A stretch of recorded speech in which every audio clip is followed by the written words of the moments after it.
This is the Hot 790 News. Thanks for staying with us. The Organization of Eastern Caribbean States recently released a documentary highlighting the work of Dr. Joseph Reds Pereira. This documentary follows the establishment of an OECS Council of Ministers of Youth and Sports in March 2024, where Pereira was honored for his work in sports in the region.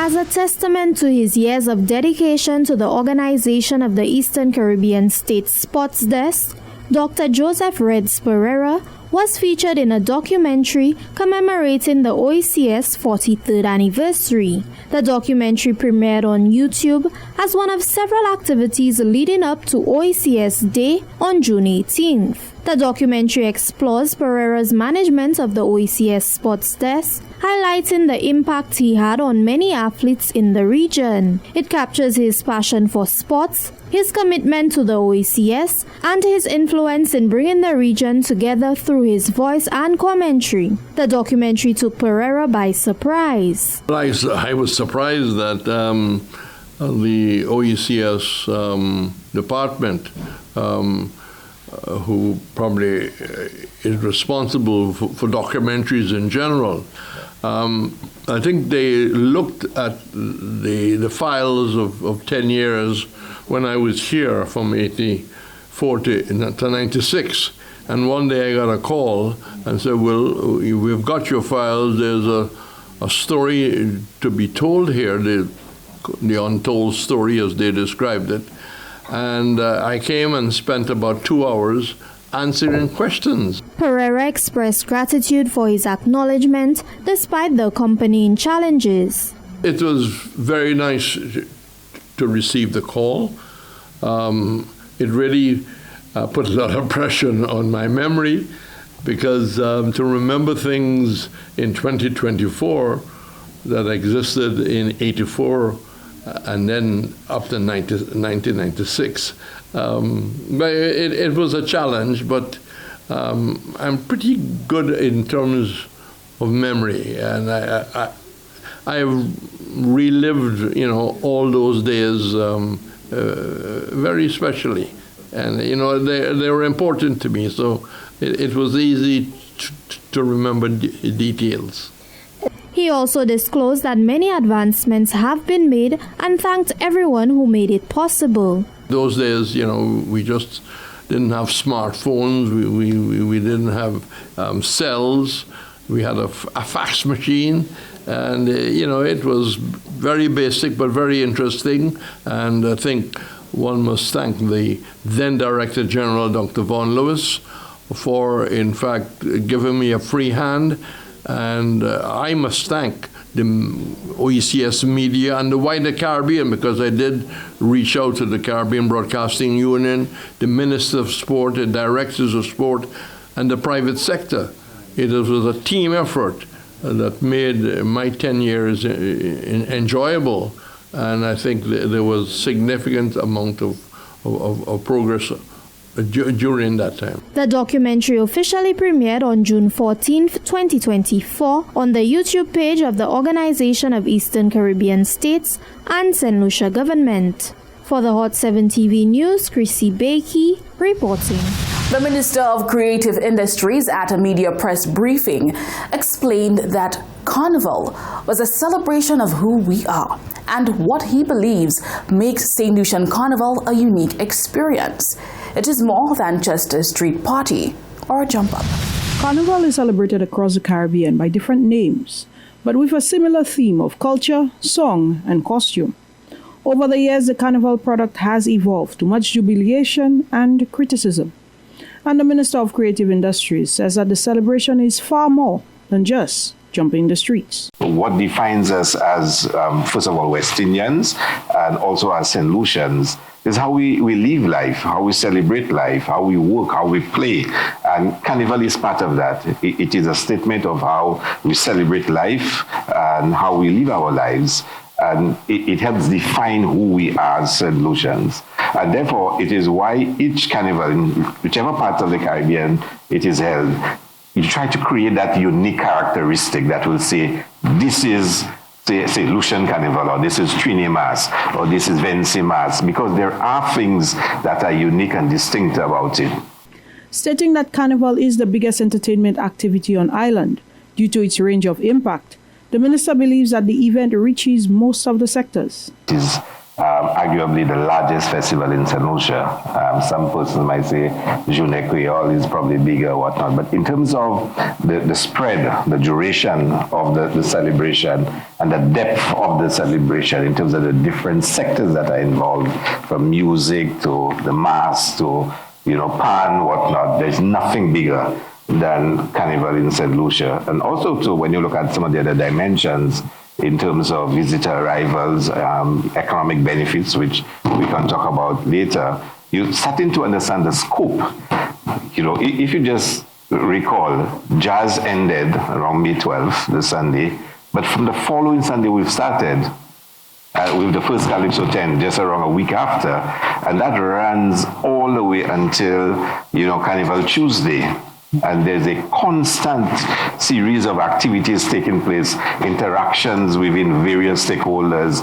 So it is a mammoth undertaking. But what defines Saint Lucian Carnival? What is unique about the event that draws the crowds by the thousands?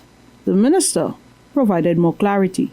What is unique about Saint Lucia and what is distinct? And there are a lot of traditionalists who keep arguing that we must mix Saint Lucian festivity, the Lucian Carnival, something distinct and different, and shape that. And truth be told, over the years, we have been, in a way, trying to do this in Saint Lucia, to come up with a product that has unique characteristics. But I think if you think about it deeply, Saint Lucia, with all its fringe events, all the parties, the boat rides, the events, there are not many other islands you could find have that extent of fringe events and activities at Saint Lucia. Others are catching up with us. But those of us who've been following, carnivals throughout the Caribbean, Saint Lucia had a suite of options for visitors and locals that was way beyond, the other islands. But of course, if you go all other islands now, in fact, I've noticed some of them are producing their calendars with all their official activities and private events, whatnot. But that was something distinct about Saint Lucia. When you heard about the Just for Fun Fets and the Red Fest and those events, that spoke a lot. For the Hot 7 TV News, I am Kishma Seri. The Equity Minister is hoping to debunk the misconception surrounding wards of the Boys Training Center and Uptown Girls by creating a united juvenile detention center with programs that offer wards a fighting chance once their detention term has been completed. The Ministry of Equity had previously made mention of the construction of a juvenile detention center to house both males and females, allowing for a more cost-effective and structured rehabilitation program that would benefit all wards. At Monday's pre-cabinet press briefing, Equity Minister Honorable Joachim Henry made further mention of such plans, emphasizing some of the critical needs that has called for such a move. We're looking at having one for both boys and girls. That's the discussion, because there are many juvenile centers where there are both boys and girls in other jurisdictions. Taxpayers should be aware that the cost of what we operate in currently is extremely high. You have sometimes 5 girls at the transit home in Casaba, but you have a manager, an assistant manager, you have staff there, and sometimes there are more persons working than persons they are caring for. Sometimes you have only 12 children at the Uptown Girls on Cedars, but you have more staff than the people you're caring for.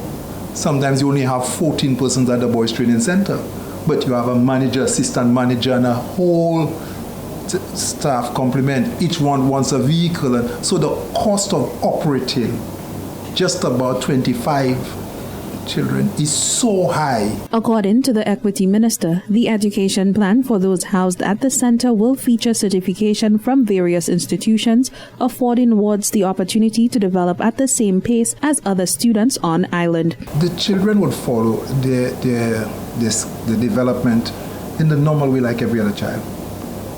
So we're not going to create a different path. it is that while they are in our care, we'll have them to access the skill set that's available, that they're not stigmatized. So you will not say that, well, I got my certificate at the Boys Training Center. No, you got your certificate at the University of the West Indies, at Care Services, at the, at NSDC, where everybody else. So you're not stigmatized. So the same amount of time, the same rules associated. It's just that you have a menu of institutions that are available that they will be able to access, than trying to create these areas within the institution itself. The Equity Minister says the center has evolved from being a training center to being a home for youth who has had run-ins with the law or in need of shelter, and the ministry has embraced such changes, making the requisite adjustments to accommodate the needs of the wards. We cannot manage our young people in the current location in the same manner that is 50, 60 years old in the current environment that we are in. So certainly it would be to mainstream the development of our children, where it's irrespective of where they are, into the regular educational system. So there are boys from Boys Training Center who attend the St. Mary's College, for example. There are boys who attend the normal secondary school. So they leave the institution and they go to school. We transport them back home. Home is the institution where they are, because they are there for care and protection. So just like every other child leaves their home and go to school, the wards who are in our care and protection, they leave the same way, just that we transport them, we take them back, we provide for them, we care for them, we get the books, the school books, and the uniform, and every aspect of the being. We want the government home for the wards, boys and girls, to be the best. Reporting for the Hot 7 TV News, I am Jasmine Duncan. Soufrière continues to make its mark as one of the leading communities for activities. As part of the preparations for Soufrière Carnival 2024, the organizing committee says this year will be bigger and better than last year. Soufrière Carnival is slated for July 28th and 29th this year. A packed calendar has been released for the season.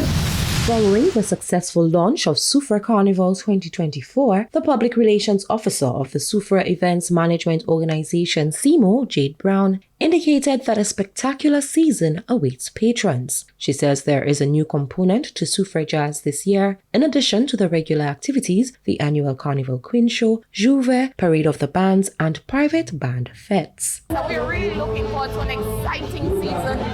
For those who don't know, we also have a Calypso competition. Souf X will be the Calypso tent for Soufrière Carnival this year as well. Member of Wild Bamboo Carnival Band, Iverson Calix, says this year Saint Lucia is in for a treat come July 28th and 29th. Soufrière Carnival has always been one of the biggest carnivals. It was a bit dormant for a little while, but now it's up and running again. This year, again, we'll maintain that reputation of having one of the best community carnivals. I rate the material that we put out on the road, that our revelers, the costumes that our revelers wear, on the same level as National Carnival. You understand? And you don't want to be like, okay, I missed out on it, so you got to be here for Soufrière Carnival. Chic Carnival Band member Lawrence Antoine says Soufrière Carnival continues to grow and the band is excited to showcase what they have. Echoing the sentiments of the Wild Bamboo Carnival Band, Antoine says the best choice is always Soufrière Carnival. Soufrière Carnival has proven itself to be one of the best carnivals on the island. I mean, we are on par with the National Carnival. The difference has been the volume that the National Carnival would have. Having seen all the bands this evening, the portrayal of all the bands, what I would say to a first-time reveler, take a look at the pages of the various bands.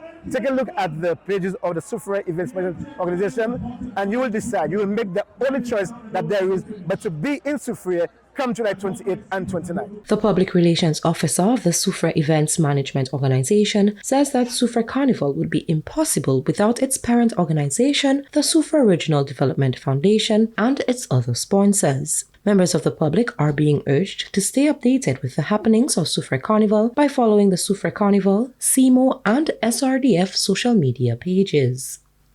From the Sufa Regional Development Foundation, I am Shanive Gonzalez. The third segment of the news is coming up. Stay tuned.